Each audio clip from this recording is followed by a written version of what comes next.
ಸುನೀತಾ ಅದ್ಯಾಕ ಮೌನ ಆಗಿ ಕುಳಿತಿರಿವಲ್ಲ, ಯಾಕೆ ಏನಾಯ್ತು?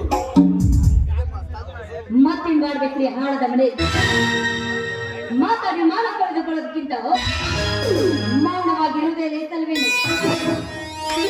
ಸುನೀತಾ, ಅಭಿಮಾನ ತುಂಬಿಸುವ ಅರಸೇ ನಾನಾಗಿ ನಿನ್ನ ಗಂಡನಾಗಿರುವಾಗ ನಿನಗೇಕಿಂತ ಬೇಸದ ಮಾತುಗಳು? ಅದು ಏನೆಂಬುದು ಹೇಳು. ಎಷ್ಟು ಸರಿ ಹೇಳ್ಬೇಕ್ರಿ ನೀವು? ನಿಮ್ಮಣ್ಣನವರಿಂದ ದೂರಾಗಿ ಬೇರೆ ಮನೆ ಮಾಡೋಣ ಅಂತ. ಹೌದು ಸುನೀತಾ, ಅಂದರೆ ಹೆತ್ತ ತಂದೆ ತಾಯಿಗಿಂತಲೂ ಹೆಚ್ಚಿನ ಪ್ರೀತಿಯಿಂದ ತುತ್ತು ಮಾಡಿ ಉಳಿಸಿ ಒದಗಿಸಿದ ನನ್ನ ಅಣ್ಣನನ್ನು ಬಿಟ್ಟು ಹೇಗೆ ಹೊರಬರುವುದಂತ ನನ್ನ ಮನಸ್ಸಿಗೆ ತುಂಬಾ ನೋವಾಗುತ್ತದೆ. ಆಯ್ತಾಗ ಇನ್ನು ಮುಂದೆ ನಿನ್ನ ದಾರಿ ನಿನಗೆ, ನನ್ನ ದಾರಿ ನನಗೆ. ನನಗೆ ತಡೆಯುವ ಅಧಿಕಾರ ನಿನಗಿಲ್ಲ. ಹಾಗೆಲ್ಲ ಕರ್ತವ್ಯ ನಿಜವಾದರೆ ಮಹಾಭಾರತದಲ್ಲಿ ಭೀಷ್ಮ ಪ್ರತಾನನ್ನ ಹರಿದ ಆ ಗಂಗೆ ತಾಯಿತು ಈಗಿನ ಸ್ಥಿತಿ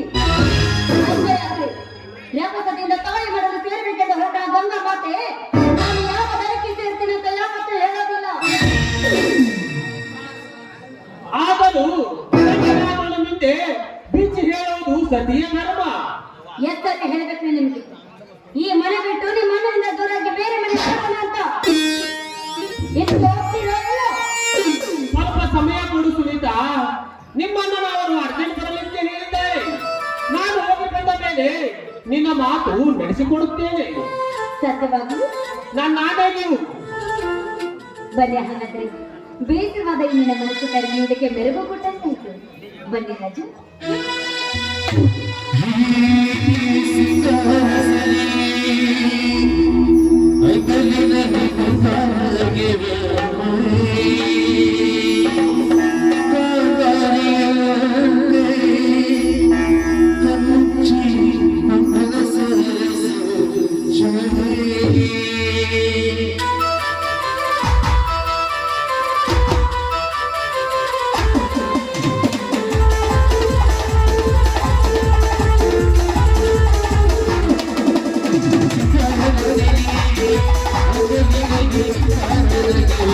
I'm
ಅಪರಾಧಿ ಚಿಂಡು ಚಿಂಡು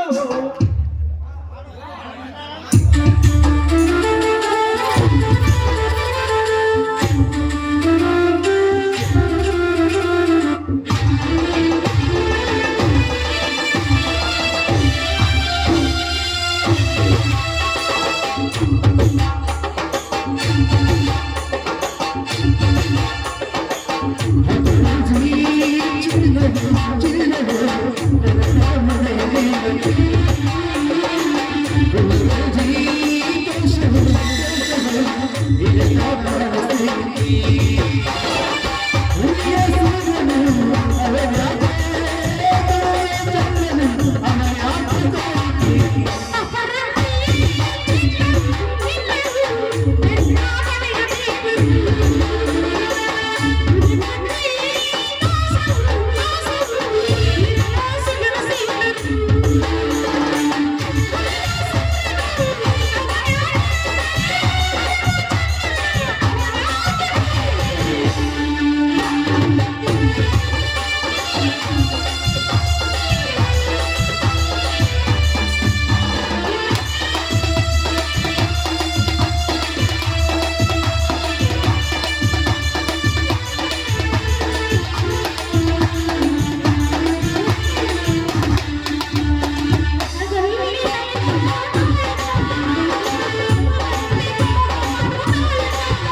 ಬಲ ಇಲ್ಲ ಮನುಷ್ಯ ಪ್ರಾಣಿ ಬಂದು ಛಲವಿರಬೇಕಂತ ಸ್ಥಾಪಿಸಬೇಕಾದರೆ ಅದಕ್ಕೊಂದು ಕಲೆ ಬೇಕು. ಆ ಕಲೆಗೆ ಬೆಲೆ ಸಿಗಬೇಕು ಅಂದ್ರೆ ನೀನೆ ನಮ್ಮನ್ನ ಫೋನ್ ಮಾಡಿ ಹೇಳ್ದ ಆ ಕೊನೆ ಕಂಡೀಷನ್ ಸಕ್ಸಸ್ ಆಗಲೇಬೇಕು.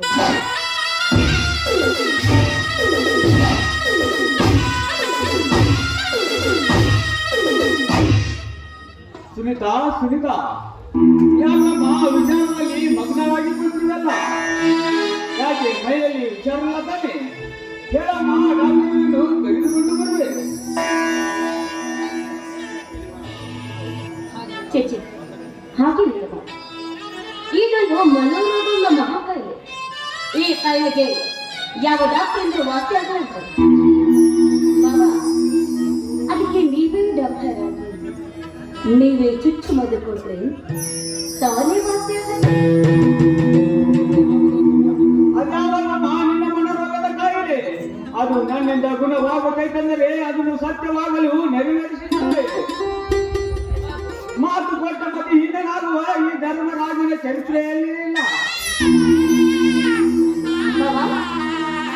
ಅಂದ್ರೆ ನಕ್ಕನ್ನು ನನ್ನ ಮದುವೆ ಆಗ್ತೀನಿ ಅಂತ ಬಂದಾಗ ನೀವು ತಿರಸ್ಕರಿಸಿದ್ದು ನಿಜಾನ? ನಿಜ. ಅದಲ್ಲ ಹೀಗೆ ಏನಿಲ್ಲ, ಆ ನನ್ನ ಕಾಣಿನ ಮೇಲೆ ಆವತ್ತು ಇಟ್ಟುಕೊಂಡು ಹಾಗೆ ಸುತ್ತು ಹೋಗ್ತೇನೆ. ಆದರೆ ಈಗ ಅವಳ ತಂಗಿಯದ ನಾನು ನಿನ್ನ ಮೇಲೆ ಮನಸ್ಸು ಮಾಡಿದ್ದೇನೆ. ಬೇಗ ಬಾ, ಈ ತೆಕ್ಕೆಯಲ್ಲಿ ಬಿಗಿದಕ್ಕೆ ನನ್ನ ಅಪ್ಪೆ ಆಲೋಚಿಸಬಹುದು.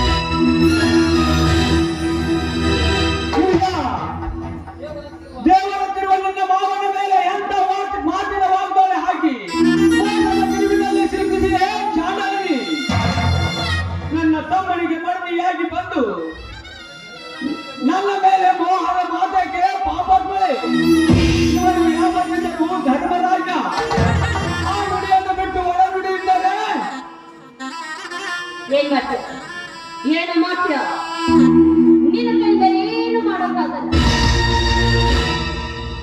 ಭಕ್ತನಾಗಿ ಧರ್ಮದಿಂದ ನೀ ನನಗೆ ಮಾತು ಕೊಟ್ಟಿದ್ದೆ.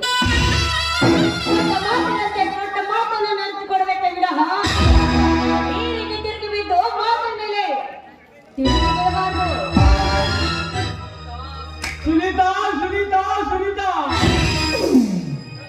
ಎಂತ ಕಠೋರವಾದ ಪರಿಸ್ಥಿತಿ ಗುರಿ ಮಾಡಿದೆಯಮ್ಮ ನನ್ನನ್ನು.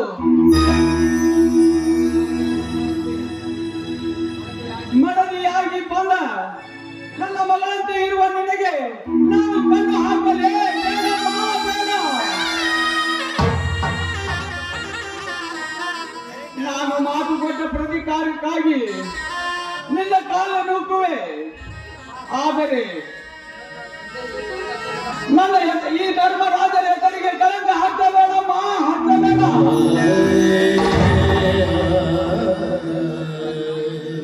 ನಿನ್ನ ಕಾಲಿಗೆ ಬಿದ್ದು ಬೇಡವೇ? ಕಾಲಿಗೆ ಬಿದ್ದರೂ ಕೂಡ ಏನು ನಿಶ್ಚಿತ ನಿಜವಾಗಲಾರದು. ಕೊಟ್ಟ ಮಾತಿನಂತೆ ಮಾತು ಕೊಟ್ಟಂತೆ ನಡೆದುಕೊಳ್ಬೇಕು. ಈ ರೀತಿ ತಿರುಗಿ ಬಿದ್ದು ಮಾತಿನ ಮೇಲೆ ಬರ್ಗಿ ಬೀಳ್ತಾ ಇದೆಯಲ್ಲ, ನಿನ್ನ ಧರ್ಮದ ಮಾತು. ಬೇಡ ಮಗಳೇ, ಬೇಡ. ಆ ಹಠ ಹಿಡಿಯಬೇಡ. ನೀನು ಅದೇ ಹಠ ಹಿಡಿದರೆ ನಾನು ಗುಡುಗು ನೀನು ಸೈನ್ಯ ಇಲ್ಲದೆ ಸತ್ತರು ಈ ಪಾಪ ಪರಿಹಾರ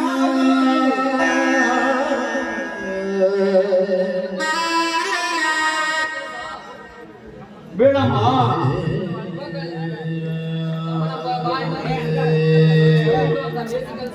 ನನ್ನ ಬಾಳಿನಲ್ಲಿ ಹುಳಿ ಎನ್ನುವಂತ ಹೇಸಿ ಕೆಲಸ ಮಾಡಬೇಡಮ್ಮ, ನಿನ್ನ ಕಾಲಿಗಿರುವೆ. ಆ ಮಾತನ್ನು ಕಠೋರವಾಗಿ ಈ ಸಮಾಜಕ್ಕೆ ನನ್ನನ್ನು ತುಲಕಂಡಕನಾಗಿ ಮಾಡಬೇಡಮ್ಮ, ಮಾಡಬೇಡ.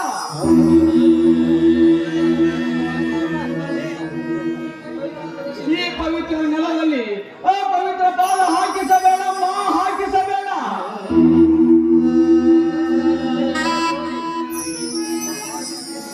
ಈ ಧರ್ಮರಾಜನ ಮೇಲೆ ದಯ ತೋರಿ ಈ ಮನೆಯ ಮರ್ಯಾದೆ ಉಳಿದಮ್ಮ.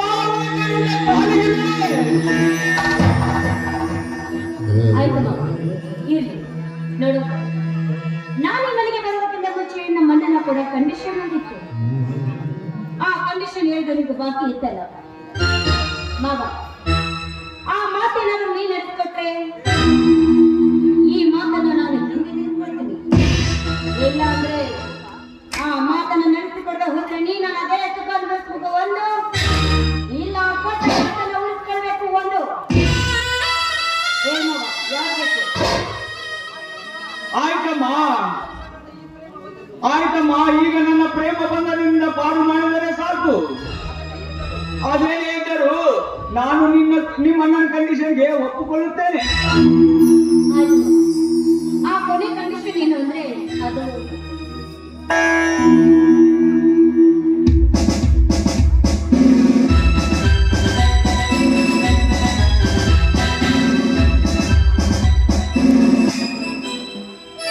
Dharmaraj, you are under arrest.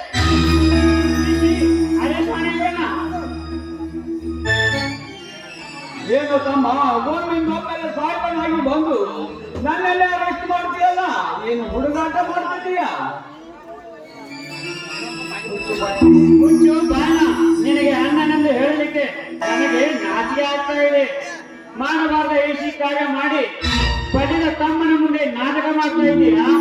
ನಾಶಿ, ಬೇಗ ತೊಡಿಸಿರಿ ಇವನ ಕೈಗಳಿಗೆ ಕರಳಿನ ಕಾಳವನ್ನ. ತಮ್ಮ, ನಾನು ಮಾಡಿದ್ದಾರನ್ನು ಹೇಳು ತಮ್ಮ, ಹೇಳು. ಕ್ರಾಂತಿ ನಡೆಯುವ ಜಗದಲ್ಲಿ ಶಾಂತಿ ಬೀಜವ ಬಿತ್ತಿ ಎಲ್ಲರೂ ಒಂದೇ ಎಂಬ ಮನೋಭಾವನೆ ಮೂಡಿಸುವ ನನ್ನ ಜೀವದ ಗೆಳೆಯ ಶಶಿಧರನ ಕೊಲೆ ಮಾಡಿದೆಯಲ್ಲ, ಅದಕ್ಕೆ ನಿನ್ನನ್ನು ಎಳೆದು ಬಂದಿರುವೆ. ಏನು? ಶ್ರೀಮಂತ ಶಶಿಧರನ ಕೊಲೆ ಆಯಿತೆ, ಅದನ್ನು ನಾನು ಮಾಡಿಲ್ಲನೆ. ಅಯ್ಯೋ ದೇವಾ, ಆ ಕೊಲೆಗಡಕ ನಾನಲ್ಲ, ಆ ಕೊಲೆಗಡಕ ನಾನೇ ಅಂತ ನಿನ್ನ ಆತ್ಮ ಸಾಕ್ಷಿಯನ್ನು ಹೇಳ್ತಿದ್ದೀನಿ. ಹೇಳು ಶ್ರೀಕಾಂತ, ಹೇಳು. ನನ್ನ ಜೀವದ ಅಣ್ಣನೇ ಸತ್ತು ಹೋದರೆ ಮುಂದೆ ನನ್ನ ಗತಿ ಏನು ಸರ್? ನನ್ನ ಗತಿ ಏನು? ಸಮಾಧಾನ ಮಾಡಿಕೊಳ್ಳು ಮಾ, ಸಮಾಧಾನ ಮಾಡಿಕೊಳ್ಳು. ಕಾನೂನಿನ ಪ್ರಕಾರ ನಾವೆಲ್ಲರೂ ಕೆಲಸ ಮಾಡ್ತಿದ್ದೇವೆ. ಹೇಳು ಧರ್ಮವಂತ, ನೀತಿವಂತ, ಗುಣವಂತ. ನೀ ಮಾಡೋದೆಲ್ಲ ಹೇಸಿ ಕಾರ್ಯ ಮಾಡಿ ನಮ್ಮ ಮುಖಕ್ಕೆ ಮಸಿ ಬಳಿದು ಬಿಟ್ಟೆ. ಧರ್ಮರಾಜನ ವಂಶ ಹೀಗೆ ಅಂತ ಅಪಕೀರ್ತಿ ತಂದು ಬಿಟ್ಟೆ. ಅಪಕೀರ್ತಿ 3 ಸಾರಿ ಈಗಿನಿಂದ ಎತ್ತರ್ಕು ತಮ್ಮ ಬಾಳ ಮಾತಾಡಿ ನನ್ನ ಹೊಟ್ಟೆಯಲ್ಲಿ ಕಿಚ್ಚು ಹತ್ತಬೇಡ. ಇವನು ಯಾವತ್ತಿದ್ದರೂ ಧರ್ಮರಾಜ.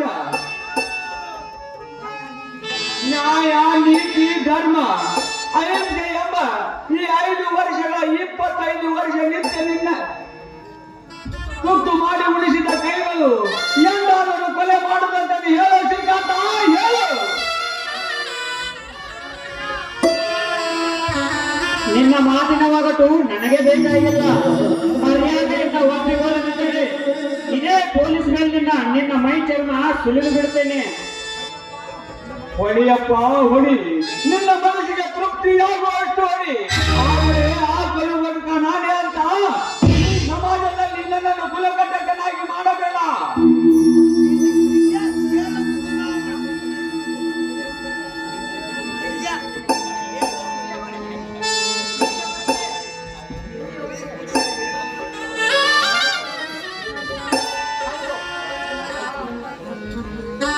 ಹೌದು, ನನ್ನನ್ನು ಇಂಥ ತಪ್ಪು ಮಾಡುವನಲ್ಲ.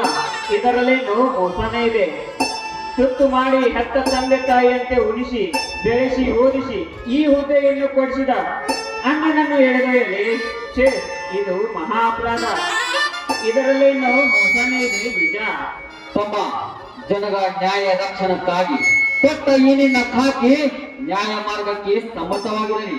ತಪ್ಪು ಮಾಡಿದ ಆರೋಪಿ ಅಣ್ಣನೇ ಆಗಲಿ ತಮ್ಮನೇ ಆಗಲಿ, ಹೆತ್ತ ಮಾತ ಬೀಟರೇ ಆಗಲಿ, ಅವರನ್ನು ಬಂಧಿಸಿ ನ್ಯಾಯವನ್ನು ದೊರಕಿಸಿಕೊಡುವುದೇ ನೀನು ಹಾಕಿರುವ ಖಾಕಿಯ ಕರ್ತವ್ಯ. ಇದು ರಾಮವಚನ.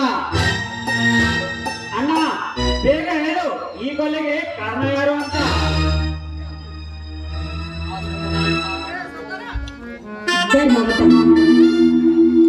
ಪೊಲೀಸರು ಬರೋದಕ್ಕಿಂತ ಮುಂಚೆ ನನ್ನ ನಾಟಕ ನಿನ್ಗೆ ಅರ್ಥವಾಗಿರ್ಬೇಕಲ್ಲ. ನಿನ್ಗೆ ನಮ್ಮಣ್ಣನ ಕೊನೆ ಕಂಡೀಷನ್ ಹೇಳಿಕೊಂಡು ಓದಿತ್ತು. ಆ ಕಂಡೀಷನ್ ಏನಂದ್ರೆ ಈ ಕೊಲೆ ನಾನೇ ಮಾಡ್ತೀನಿ ಅಂತ ನೀನು ಒಪ್ಕೋಬೇಕು. ಆಯ್ತಮ್ಮ, ಅದ್ಯಾವ ದೊಡ್ಡ ಮಾತು. ಈ ನಿಮ್ಮನ್ನ ಕಂಡೀಷನ್ಗೆ ನಾನು ಒಪ್ಪಿದ್ದೇನೆ. ನನ್ನ ಈ ಪ್ರೇಮ ಬಂಧನದಿಂದ ಪಾರು ಮಾಡಿದರೆ ಸಾಕು. ಸಾಹೇಬ್ರೆ, ಈ ಕೊಲೆ ನಾನೇ ಮಾಡಿದ್ದೇನೆ. ನನ್ನ ತಪ್ಪನ್ನು ಮನ್ನಿಸಿ ಬಿಡಿ. ನಾಚಿಗೆಟ್ಟವನೇ, ಉಂಡ ಮನೆಗೆ 2 ಬಗೆಯ ಬಣ್ಣ. ನಿನಗೆ ಅಣ್ಣನೆಂದು ಹೇಳಲಿಕ್ಕೆ ನನಗೆ ನಾಚಿಕೆ ಆಗ್ತಾ ಇದೆ. ಬಲಿದ ತಮ್ಮನ ಮುಂದೆ ನಾಟಕ ಮಾಡ್ತಾ ಇದೆಯಾ? ಪಿಸಿ, ಇವನನ್ನು ಎಳೆದುಕೊಂಡು ನಡೆಯಲಿ.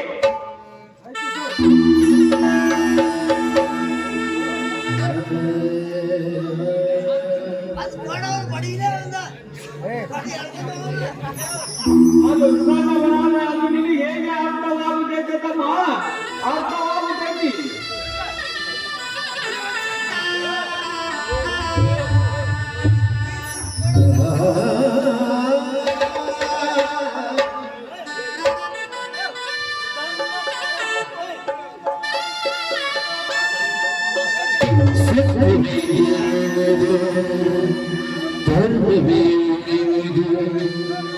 ಎನ್ನುವುದೆಲ್ಲ ಮಾತುಗಳು ಬರೀ ಮಾತುಗಳು, ಮೋಸವಿಗಳು. ಸಂತು, ನಮ್ಮಣ್ಣನ ಕೊನೆ ಕಂಡೀಷನ್ ಸಕ್ಸಸ್ ಆಯ್ತು.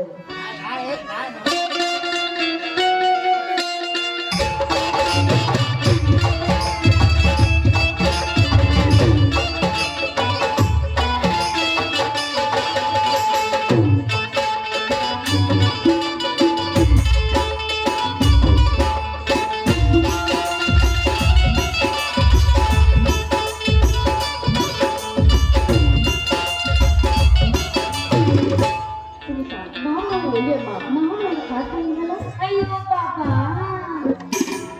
ಓಡಿ ಓಡಿ ಬಂದು ತುಂಬಾ ದನಿವಾಗಿರ್ಬೇಕು ಅಲ್ವೇನೆ? ಏನೇ ಮೈ ಮೇಲೆ ಆ ನಿನ್ನ ಕೂಡಲ ರಮಣ ಕಾಂತ ಅಂತ ಪಾಪ ತುಂಬಾ ಚಿಂತೆ ಆಗಿರ್ಬೇಕಲ್ವಾ ಆ ನಿನ್ನ ಪುಟ್ಟ ರಮಣ ನನ್ನನ್ನು ಕೊಲೆ ಮಾಡಿ ತನ್ನ ಜೈಲು ತಿರುತ್ತೇನೆ. ಸುನೀತಾ ಏನು ಹೇಳ್ತಿರುವೆಯಪ್ಪ ನೀನು? ಏನು ನಿನ್ನ ಮಾತು? ಅವನಿಗೆ ತಪ್ಪ ಮಾಡಿದ್ರ ಮನೆಗಂಡು ಉಪವಾಸ ಇದ್ದಂತ ಮಾಡಿದೆಲ್ಲ ಎಕರೆ ಕೊಡಿ ನಾಟಕ ಮಾಡಿ ನನ್ನ ಮುಂದೆ ನಾಟಕ ಮಾಡಕ್ ಬಂದೇನು ಬಯ್ಯ ಹೋಗೆ ಆ ನಿನ್ನ ಕೂಡಿದ ರಮಣ ನನ್ನ ಮಣ್ಣನ್ನು ಕೊಲೆ ಮಾಡಿ ಈಗ ತಾನೇ ಜೈಲು ಸೇರಿದ್ದಾನೆ. ಹೋಗೆ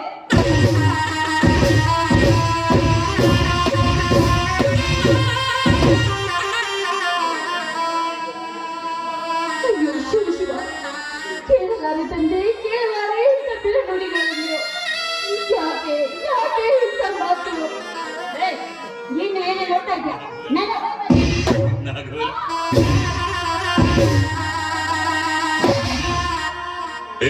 ನಾಗವಲ್ಲಿ